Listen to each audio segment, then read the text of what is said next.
Okey, selamat sejahtera, anbu wanakam, manikam pengurusi Kebangsaan Persatuan Harapan India Malaysia. Okey, hari ini ada lagi satu isu yang penukaran agama Hindu ke Islam. Okey, video ini telah pun ditular dalam sosial media. Okey, selepas saya dapat video ini, saya call nombor telefon yang ada sini dan saya juga suruh dia orang datang, family dia untuk jumpa saya di rumah saya. Dan saya dapat tahu Divya. Okey, Divya ini seorang OKU, pendengaran dan bisu dan bisu. Okey. So dia belajar di sekolah pendidikan khas dekat Tasik Ipoh dan semasa dia berada sana, dia ditukar agama oleh seorang cikgu yang seorang lagi dia mualaf, seorang bangsa Cina yang tukar ke Islam, mualaf. So di sini saya rasa mualaf itu yang Cina tu yang memaksa ataupun brainwash Divya supaya dia ni seorang OKU. So dia pun tak faham apa benda. So dia pun sudah tukar agama. Okey, macam mana keluarga mereka tahu dia sudah memeluk agama Islam? Satu hari Divya ada call dia, kata dia nak pergi kerja. Okey, dia sudah pergi kerja. Masa tu dia buat video call. Mak dia nampak dia bertudung. Baru dia punya family tahu yang dia sudah memeluk agama Islam. Walaupun mereka awal dia orang marah, lepas tu mereka sudah kata tak apa, kita terima sebab dia pun OKU kan, dia sensitif, so dia orang pun tak mau marah atau tak mau paksa dia apalah. Selepas beberapa lama, Divya berhasrat untuk menukar balik agama ke Hindu sebab dia kata dia tak suka agama Islam sebab dia sudah silap atas cadangan yang mualaf, cikgu mualaf itulah. Okey, selepas itu bila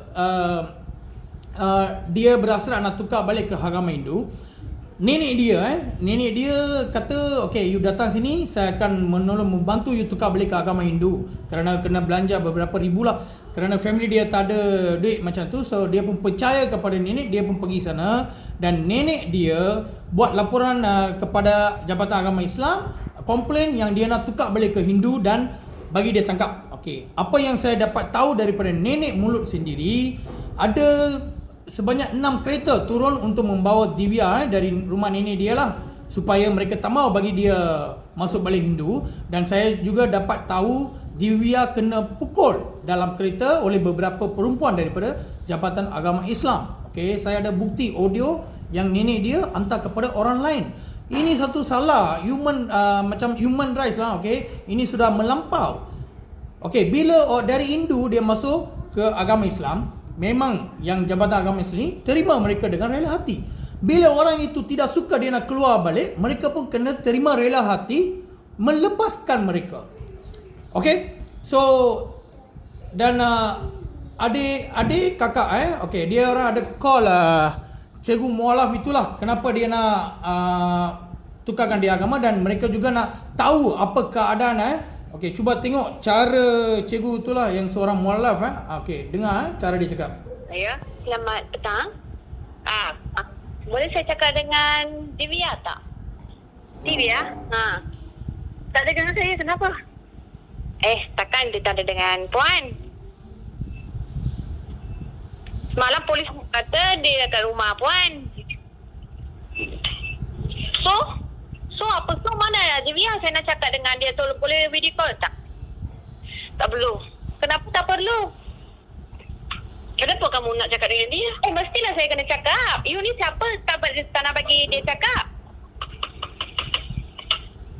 Saya dah cakap tak ada dengan saya. Tak ada dengan saya lah. You ni selalu telefon biadab dengan saya. Ya, apa masalah kamu? Apa masalah you juga? Kenapa you ambil adalah saya ni tak suka gaduh dengan orang. Okay, you tak pergi belai, you buat laporan tipu, kata kami pukul, macam-macam, membazir masa saya. Okay, saya pun tak patut bukan dengan you. Saya nak cakap, saya tak nak gaduh, saya nak solat sekarang. Okay, saya tak solat. Okay, sorry, tak dengan Divya saja. Okey, inilah cara seorang mualaf yang berbangsa Cina yang memeluk agama Islam. Dan apa yang saya dapat tahu, dia yang brainwash masukkan Divya memeluk agama Islam sebab Divya ini OKU. Ini satu dosa paling besar, dosa yang paling besar lah. Okey, tak apa. Mungkin cikgu itu yang tinggal di Ipoh juga. kami daripada agama Hindu akan cari cikgu itu untuk dapatkan penjelasan daripada dia. Okey, tak apa. Saya nak interview sedikit family Divya Okey, kita tanya daripada mereka. Okey. Boleh cakap bahasa Malaysia? Boleh sikit-sikit. Okey, boleh tahu nama siapa? Mariaman. Kuat sikit. Mariaman. Mariaman. Okey. So Divya itu anak kamu lah. Iya, sama anak. Okey. Sekarang dia sudah memeluk agama Islam. Macam mana kamu tahu dia memeluk agama Islam? Dia video call sama saya pakai tudung, baru saya tahu dia sudah. Okey, selama masa tu dia berada mana? Dia sudah lari dari rumah 3 bulan. Dia tak call telefon saya, tak ada apa-apa. Lepas tu 3 bulan lepas dia video call sama saya, dia pakai tudung. Saya tanya dia, apa sih pakai tudung, dia main-main ke? Dia cakap saya sudah masuk Islam. Okey, bila dia masuk Islam? Dia lari dari rumah sudah 3 bulan dia masuk Islam. Oh, lari dia pergi tinggal mana? Dekat Negeri Sembilan tak silap. Okey, yang ini cikgu tu tadi, cikgu Cikgu. masa dia belajar dia masuk Islam ke? Masuk belajar dia masuk Islam. Okey, so masa tu dia sudah lari lah. Masa belajar dia bagi tahu dengan kita, masa dia belajar dekat sekolah, so cikgu dia bagi kaunseling semua untuk tukarkan agama.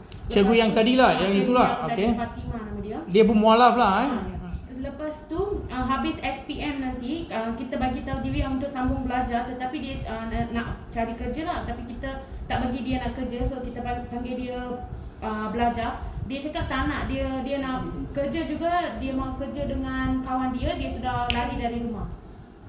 Selepas dia lari, masa dia buat salah besar, masa dia sudah lari rumah pun dia tetap WhatsApp saya, dia tak pernah block saya, dia tak pernah block dia punya Instagram ke apa dia buat salah pun dia mesti bagi tahu keluarga punya. Lepas tu satu hari dia video call mak saya, lepas tu dia ada pakai tudung semua. Dah 3 bulan macam tu lah, dia sudah pergi dari rumah 3 bulan macam tu, dia video call mak saya. Lepas tu mak saya tanya, kenapa dia pakai tudung semua, you nak main-main ke? Lepas tu dia cakap, tak ada mak, saya betul-betul sudah masuk Islam. Lepas tu mak saya sudah marah dengan dia lah, tak berapa cakap. Lepas tu dia call lagi, dia cakap sini saya banyak susah, saya tak ada nak makan, saya makan Maggi saja macam tu. So mak saya macam okey lah, dia okey you lagi, tak ada siapa nak jaga dia, so kita panggil dia balik datang rumah. Macam tu saja dia duduk dengan kita. Lepas tu dia terus duduk dengan kita, dia tak pernah pergi mana-mana. Okey, so bila dia kata dia nak masuk balik Hindu sebab dia tak suka Islam? Januari. Saya ingat Disember semua dia sudah buat decision lah, sebab Disember dia cakap dekat tempat kerja dia banyak stress, dia tak suka. Lepas tu dia berhenti kerja, terus dia sudah bagi tahu. Saya ingat Disember dia sudah bagi tahu kita. Disember dia bagi tahu, iaitu dia macam dia sudah tahulah apa salah dia. Dia cakap saya sekarang very clear dia mau tukar balik agama Hindu macam tu. So lepas tu kamu call yang cikgu tu, memang dia cakap macam tu lah, tak respect dan kurang ajar lah, yang mualaf tu lah. Sebelum tu pun kita ada call masa Sabtu, dia lagi cakap macam tak hormat langsung. Dia cakap anak you lari mana kita tak tahu, you tak mau call saya macam tu. Yang tu kita. So dia ini tinggal Ipoh Tasik? Tasik. Dulu dia tinggal Tasik, sekarang kita tanya dia sudah tukar kepada dia sudah berhenti kerja dekat sekolah Tasik. Sekarang dia dekat Kuala. Okay, so last apa yang dia kata? Dia kata dia sudah silap dan dia nak masuk balik ke agama Hindu. Lepas tu apa jadi dekat rumah nenek? Yang kamu kata ada jabatan agama Islam turun tadi di nenek audio kan? Dia kena pukul. Dia kena pukul. Lepas tu ada orang pukul oleh orang jabatan agama Islam lah pukul oleh jabatan agama Islam. Dia orang datang 6 kereta, 15 orang.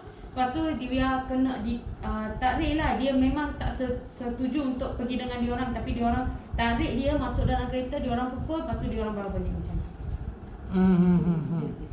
So tak apa, lepas ni kita tengok. Okay, any last apa-apa?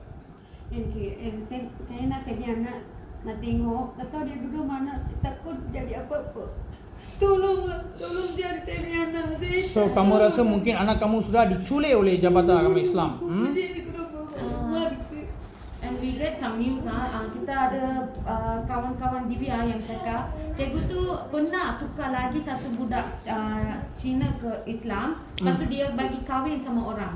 So kita takut sekarang dia akan kahwinkan Divya kepada orang lain tanpa bagi tahu kita. Okay.